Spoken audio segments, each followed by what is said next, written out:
என்னோட சப்ஸ்கிரைபர் ஒருத்தர் இன்ஸ்டாகிராமத்தில் பேய் கூட பேசியிருக்காரு.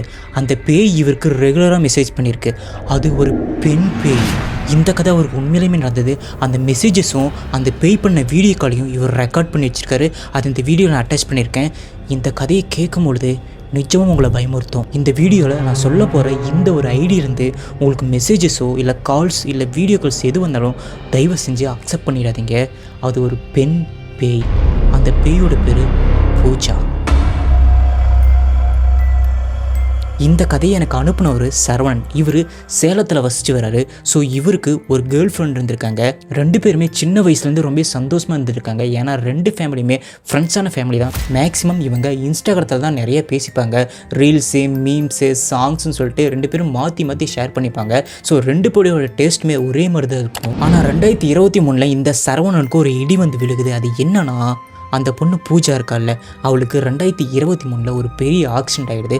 அந்த விபத்துக்கு அப்புறம் அந்த பொண்ணு இறந்தும் போயிடுறா. இவன் ரொம்ப நாள் ரொம்ப சோகமாக இருக்கான். அவங்க ஃபேமிலி முதற்கொண்டு எல்லாமே சோகமாக தான் இருக்காங்க.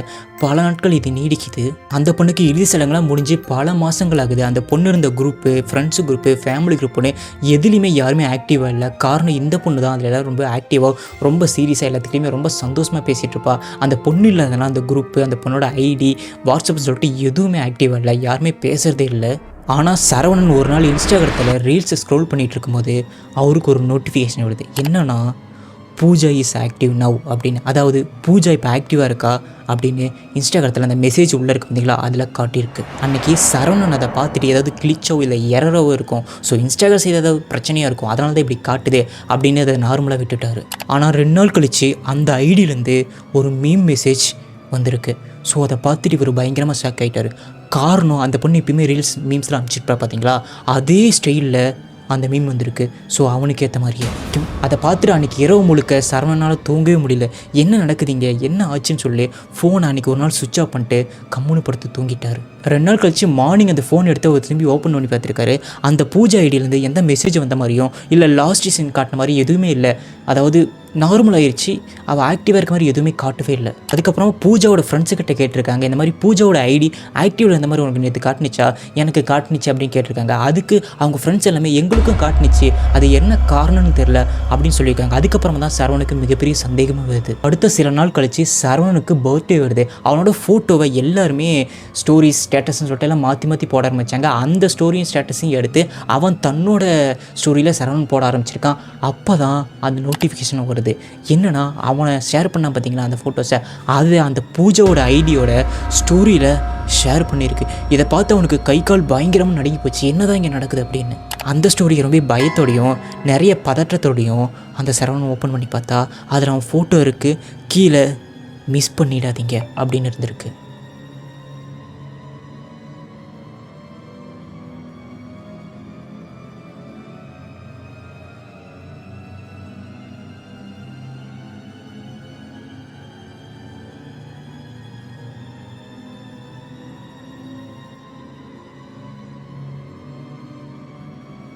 அதுக்கப்புறமா இமீடியட்டாக வேற ஒரு ஐடியா ஓப்பன் பண்ணி அப்போ பூஜாவோட ஐடிக்குள்ளே போய் பார்த்துருக்கான். ஸ்டோரி எதுவுமே காட்டவே இல்லை. அதுக்கப்புறமா சில பேர்த்தோட ஃப்ரெண்ட்ஸ் இருக்கா பார்த்தீங்களா, அவங்ககிட்டையும் கேட்டிருக்கான்.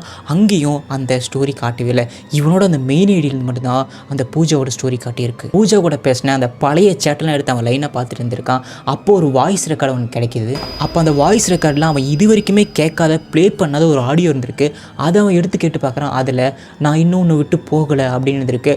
அது பார்த்திங்கன்னா பல மாதங்களுக்கு, அந்த பொண்ணு இறக்கிறதுக்கு பல மாதங்களுக்கு முன்னாடி ரெக்கார்ட் பண்ணி அனுப்பப்பட்ட ஆடியோ. பட் அவன் இன்ன வரைக்கும் ஓப்பன் பண்ணுவான். இன்றைக்கி தான் ஓப்பனும் பண்ணியிருக்கான். அதை ஓப்பன் பண்ணால் அதில் இப்படி இருந்திருக்கு. அந்த பொண்ணு தற்செயலாக அனுப்புனதா இல்லை இதில் வேறு ஏதோ இருக்கான்னு சொல்லி அவன் ரொம்ப பயப்பட ஆரம்பித்தான். அடுத்த சில மாதங்களாக அந்த பூஜாவோட ஐடியோட ஃபோட்டோ மாறதும் ஸ்டோரி வைக்கிறதும் ஆக்டிவில் இருக்குன்னு சொல்லிட்டு ரெகுலராக நடந்துகிட்டு இருந்திருக்கு.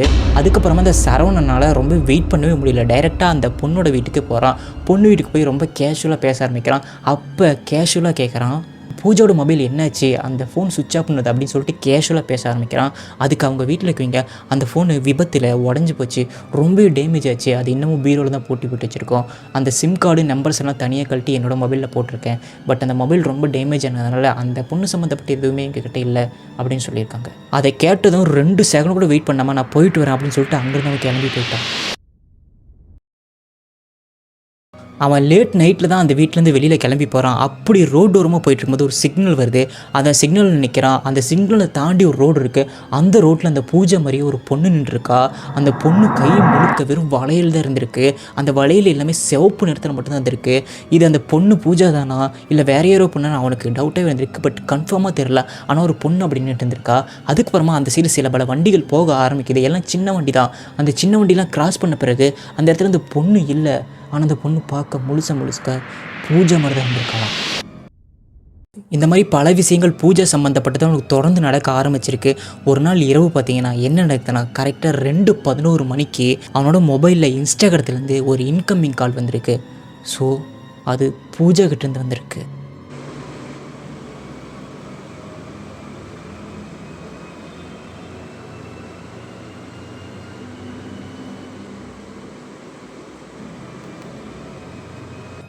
அதுக்கப்புறமா ஃபோனை அவன் சுவிட்ச் ஆஃப் பண்ணிட்டான்.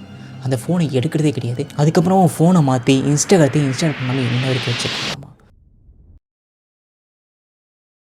இந்த மாதிரி உங்கள் லைஃப்லையும் ஏதாவது கோஸ்ட் எக்ஸ்பீரியன்ஸ் நடந்துச்சுன்னா மறக்காமல் மேலே தெரிகிற இந்த நம்பருக்கு வாய்ஸ் மெசேஜாவோ அல்லது டெக்ஸ்ட் பண்ணியோ சென்ட் பண்ணுங்கள். கண்டிப்பாக அவங்க கதையை நான் இந்த வீடியோவில் பேசுகிறேன்.